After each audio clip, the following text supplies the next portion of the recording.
Hi everyone, welcome back to the channel. Today I'm going to do a bit of a different type of video. So one of the things I really like to do is to have conversations with really interesting people about really interesting ideas, and I just find that I learn so much from it. And so what I thought is an experiment I'd do is today I'd record one of those conversations, maybe so that you could get something out of it as well. I've never done this before, so it is an experiment. But I called one of my friends up, a really good friend of mine, who's a really accomplished guy, and I asked him to have a conversation with me about some of the things that I really want to ask him, and maybe people don't ask him very often. His name is Ramesh Schaffter. For those of you who don't know him, he's the group CEO of Janashakti Private Limited, which is one of the biggest insurance companies in the country I live in Sri Lanka. But he's also got diversified interests in real estate, in finance, in food and beverages, and so many other sectors. He's also got a resume basically longer than my arm. He's an accomplished, award-winning international public speaker. He's a social entrepreneur. He's been the president of Habitat for Humanity. He's got 4 kids. He's an Anglican priest. So many interesting things to talk about. So this is my conversation with Ramesh. If you find this type of interview or this type of conversation, this type of talk interesting, and you want to see me do more videos like this, please let me know. I'm going to have the conversations anyway because I learned so much from it. But if it's something that interests you, please comment below and let me know that that's something that you like.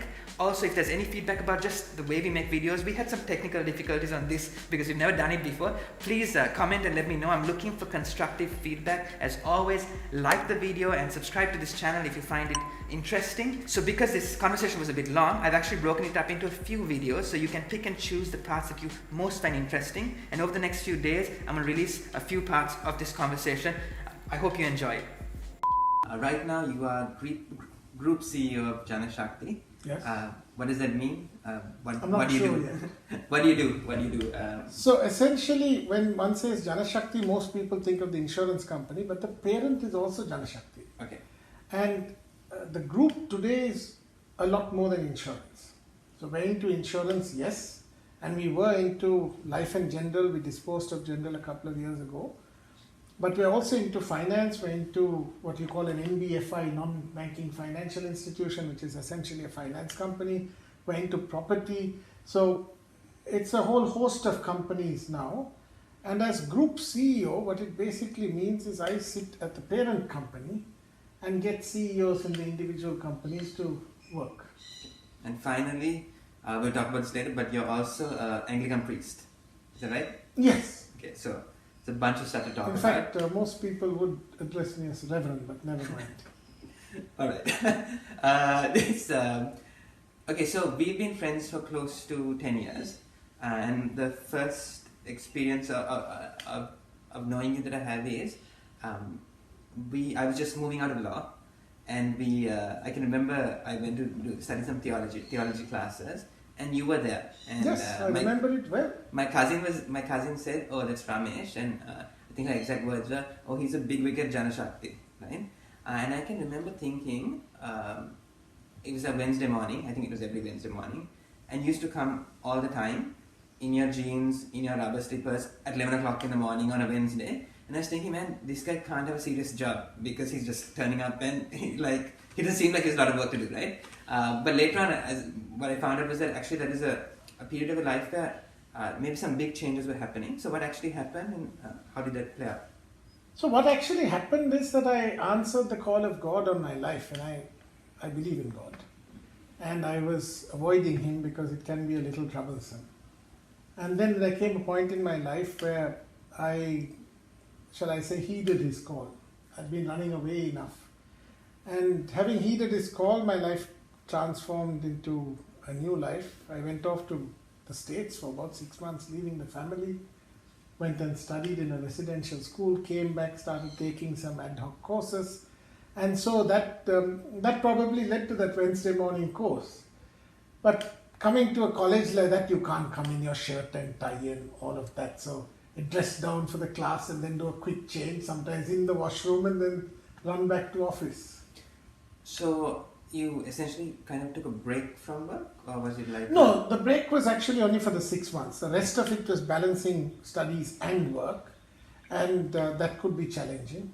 Long hours. And in a family-owned business, you taking less responsibility for a time being even. I'm curious, how did your father and your brother react to that? So I think overall very positively. And without that support, you can't do something like this because they recognize the call. Sure. And imagine going off for 6 months, which was essentially leaving everything going on and going off to the States for 6 months. And then it also turned out to be a most turbulent time. And then when I came back, because the worldwide financial crisis hit in 2008, and so that had the ripples in Sri Lanka as well. It wasn't an easy time.